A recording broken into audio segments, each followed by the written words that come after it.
तो इंडिया हो गया, एनडीए हो गया, तीसरे मोर्चे का क्या होगा? जी हाँ, कांग्रेस समर्थित जो विपक्षी दलों का गठबंधन है, इंडिया के नाम से वो सामने आ गया है। और भारतीय जनता पार्टी नरेंद्र मोदी के समर्थक दलों का जो गठबंधन है वो एनडीए के नाम से एक बार फिर से सामने आ गया है।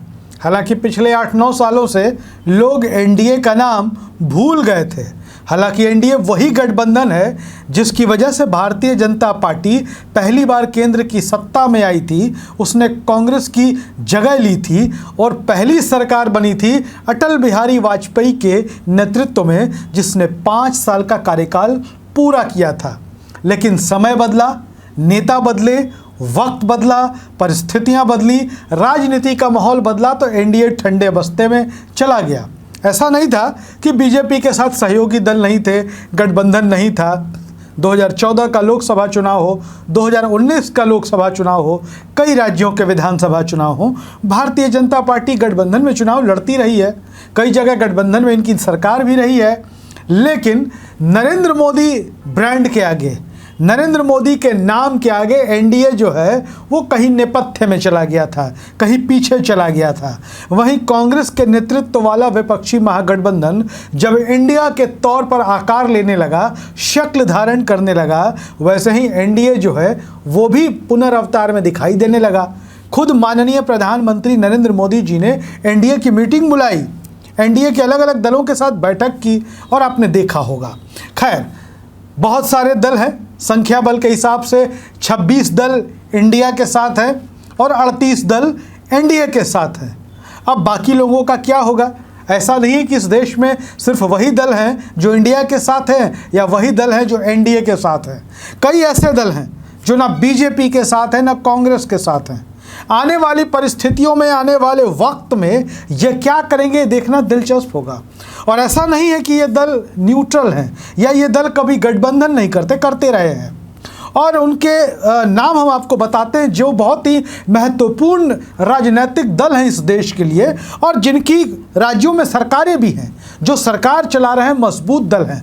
लेकिन किन्हीं कारणवश वो न्यूट्रल दिखना चाहते हैं, वो ना बीजेपी के एनडीए में जाना चाहते हैं, ना कांग्रेस वाले इंडिया में जाना चाहते हैं।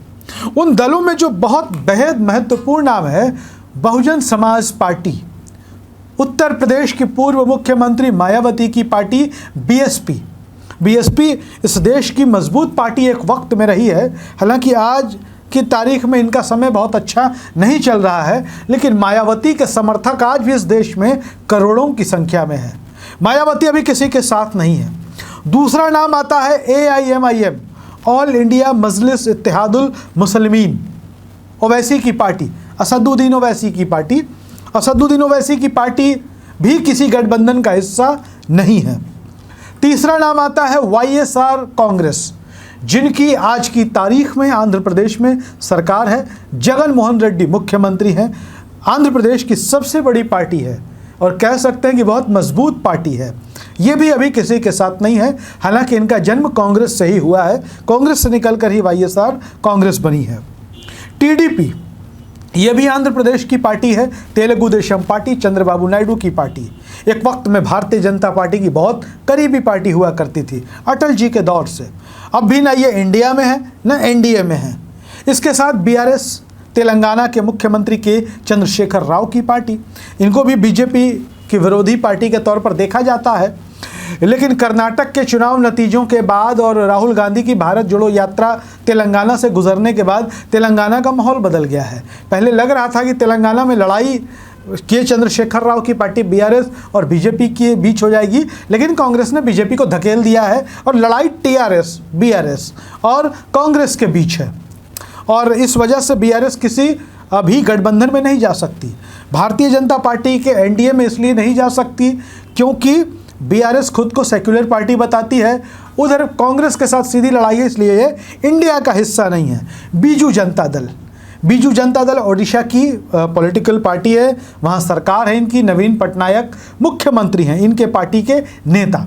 ये भी हमेशा न्यूट्रल रहते आए हैं, लेकिन इनका समर्थन हमेशा सत्ताधारी दल की ओर रहता है। मतलब जो सत्ता में वो उसके साथ चले जाते हैं, बीजू जनता दल, या कई मौक़ों पर तो ये बीजेपी की मदद करते हुए भी दिखाई देते हैं। फिर नाम आता है शिरोमणि अकाली दल। पंजाब की पार्टी है शिरोमणि अकाली दल, बीजेपी की पुरानी सहयोगी रही है, लेकिन यूसीसी को लेकर, पहले किसान बिल को लेकर इन्होंने खुद को बीजेपी से अलग कर दिया था।